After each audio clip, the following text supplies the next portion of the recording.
હક્કી આવાજ ન્યૂઝ ચેનલમાં આપનું સ્વાગત છે। ધભોઈ તાલુકાના ઐતિહાસિક 16 કિલોમીટર અંતરમાં ફસાયેલી ગાયકવાડી શાસન વઢવાના તળાવ ગામ લોકોને પીવાના પાણી અને પશુ પક્ષીઓ માટે આશીર્વાદ તળાવ હાલ ખાલીખમ।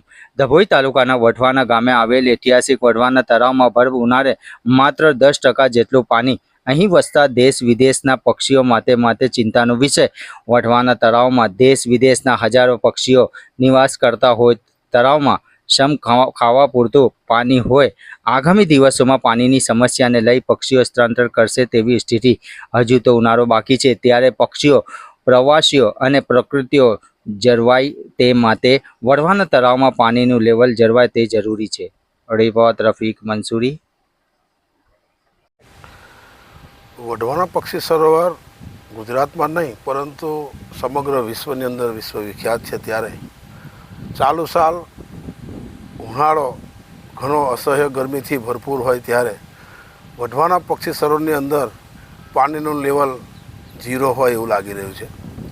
અત્યારે જ્યારે સરકારનો અભિગમ કે પ્રકૃતિની સાથે સાથે જીવ સંવર્ધન અને પ્રવાસનને લગતું કે જે લોકોને રોજીરોટી પણ મળે એ સારા અભિગમ સાથે અહીંયા પક્ષી સરોવરમાં એને પણ એક વર્લ્ડ લેવલ રામસર સાઇટ જ્યારે નક્કી કર્યું હોય એને ઘોષિત કર્યું હોય ત્યારે જે નોર્મ્સ પ્રમાણે જે પક્ષી સરોવરની અંદર જે પાણી 11 ફૂટ લેવલ કાયમ માટે મેન્ટેન કરવાનું હોય તે નથી કરી શકતા, જેના કારણે ઓછા પાણીના કારણે પક્ષીઓ સાચવવા માટે જે પાણીનું લેવલ હોવું જોઈએ હોતું નથી।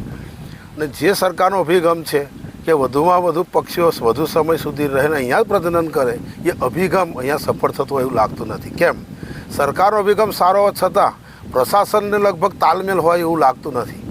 કેમ? પ્રશાસનના આમાં નિરસ્તા જોવાય એવું લાગી રહ્યું છે। ત્યારે સરકારને પ્રકૃતિવિદ તરીકે હું એવું કહેવા માગું છું કે આ પક્ષી સરોવરને વધુમાં વધુ પક્ષીઓ અહીંયા જળવાય, પ્રવાસીઓ વધુમાં વધુ આવે અને એક પ્રકૃતિનું એક લેવલ સચવાય, જૈવિક વિવિધતા સચવાય, જેના કારણે અહીંયા પાણીનું લેવલ મેન્ટેન રાખવું જોઈએ।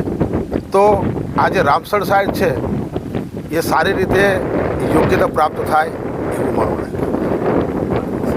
અત્યારે 0.5% કંઈ જ ના કહેવાય અને આગળ ઉનાળો હજુ ઘણો બાકી છે, લાંબો ઉનાળો છે। અત્યારે તમે જોયા ગરમી ઘણી બધી છે તો આટલું પાણી તો લગભગ સુકાઈ જશે નહીં થઈ છે। ત્યાર પછી અત્યારે જે પક્ષીઓ છે તળાવની અંદર એ પાણી માટે વલખા મારશે, જેના કારણે જે સરકારનો અભિગમ પક્ષીઓ કાયમ રહેવા જો રહે નહીં અને અહીંયાથી સ્થળાંતર થશે।